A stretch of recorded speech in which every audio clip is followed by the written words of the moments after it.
कि बच्चे की कुंडली में अगर शनि के कारण मातृशोक पितृशोक है तो उनके माता पिता का शोक नहीं देगा। ठीक है महाराज, मैं जब तक 16 साल का लड़का नहीं हो जाता तब तक उसकी कुंडली में माता पिता का शोक नहीं दूंगा उसको। दूसरा, मैंने पीपल खा करके बड़ा हुआ हूँ, पीपल मेरे माता पिता है। जो पीपल का पूजन करेगा उसको भी तो कभी ग्रसित नहीं करेगा, डसेगा नहीं, माने गलत प्रभाव नहीं करेगा। ठीक है महाराज, मैं वचन देता हूँ। इसलिए शनि की बाधा चल गई तो पीपल का पूजन अवश्य करना चाहिए। पीपल का पूजन करने से शनि की पीड़ा दूर हो जाती है।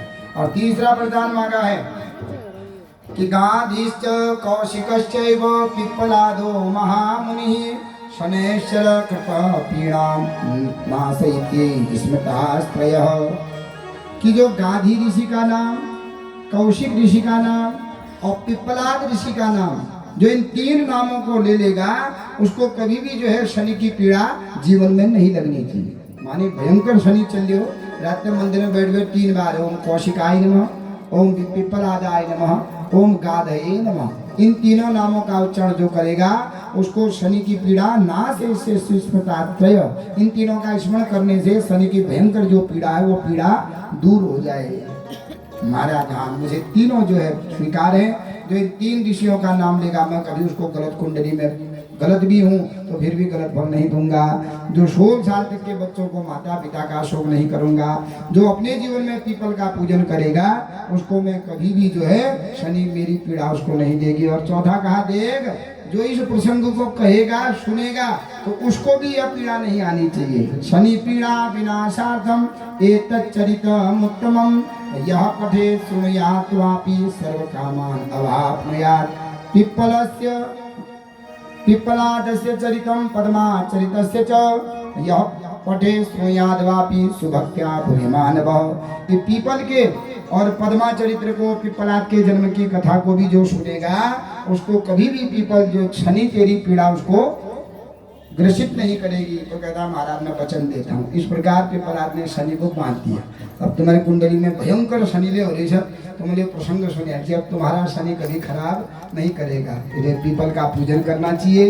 और ये 3 नाम याद यानी लग गया पता क्या हो नाम तो गांधी, गांधी जी याद करे। मोटर में गांधी जी होना शनि हो, गांधी जी शब्द गांधी जी ने याद किया पहले। गांधये नमः, कोई बार ओम गांधये नमः, ओम पिप्पलादाय नमः, ओम कौशिकाय नमः। ये 3 नामों को जो स्मरण कर लेता है उसको कभी भी शनि की पीड़ा ग्रसित नहीं करेगी। तो इस प्रकार आज पिप्पलाद से शनि को जो है बांध दिया है। और इस चरित्र को सुनने मात्र से भी शनि की जो भयंकर पीड़ा है उस पीड़ा को भी दूर किया जा सकता है। बोल मां शंकर भगवान की। इस प्रकार शौनकादि ऋषियों को सूत जी कथा सुनाते हैं। अब शौनकादि ऋषि कहते हैं महाराज हमने सुना है जो उपमन्यु नाम के एक बालक हुए, वो बालक का रक्षा करने के लिए भगवान सुरेशावतार में आए, माने इंद्र का रूप लेकर के आए। तो ये उपमन्यु कौन है और उपमन्यु बालक की रक्षा भगवान ने कैसे की थी? क्योंकि उपमन्यु ऋषि पर भगवान की बड़ी कृपा है। इसलिए उपमन्यु गोत्र वाले भी जो है ना, और उपमन्यु गोत्र वालों पर भी भगवान शंकर की थोड़ी भी अगर, और भगवान ने उपमन्यु ऋषि की रक्षा कर सुरेशावतार क्यों लिया, यह कथा आप हमें श्रवण कराइए। तो सूतौवाच, सूत जी कहते हैं व्याघ्रपाद सुतो दीमन्यु सतां प्रिय जन्मांतरेण संसिद्धः प्राप्तो मुनि कुमारनाथ। व्याघ्रपाद नाम के ऋषि थे, बड़े जो है सज्जन है, वेद पुराण शास्त्र के ज्ञानी हैं। समय आने पर किसी ब्राह्मणी कन्या जो सर्वगुण संपन्न है उनके साथ इनका विवाह हो गया। और जब इनका विवाह हो गया, विवाह होने के कुछ समय बाद इनकी पत्नी गर्भवती हुई, बड़ा उत्सव होने लगा है। वो बेचारी भी बड़ी प्रसन्न है इनकी पत्नी कि विवाह के बाद हमारा पुत्र अब हो जाएगा, हमारा वंश बढ़ जाएगा आगे को।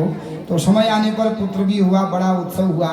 तो पुत्र के ठीक 6 दिन बाद क्या हो गया, बाघ रिपात जी को न जाने क्या हुआ, अचानक में उनकी मृत्यु हो गई। कहाँ